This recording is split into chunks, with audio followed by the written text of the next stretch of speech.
being in debt is basically being in bondage. It's basically being a slave. And so, and that's how it feels when you're in debt, when you're trapped in these chains.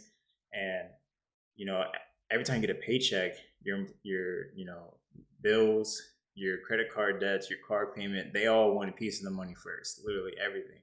But when it's time for money for, God, or for, you to pay yourself, it's nowhere to be found because you're in all this debt and it has to be spent.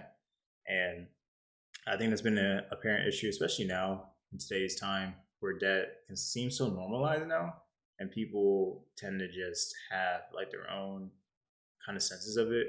But I still think, there's no better feeling than being debt free. I strive for everyone to get there, honestly, no matter how long it takes. For others, it might take a little bit longer, but it's still something about it that just feels really good.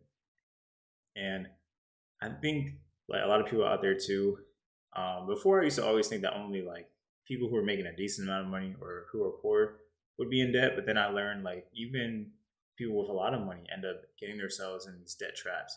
Whether it's a really expensive house, whether it's going on these crazy vacations and flying first class and all that. There's just certain things that just make you in debt that you can kind of avoid.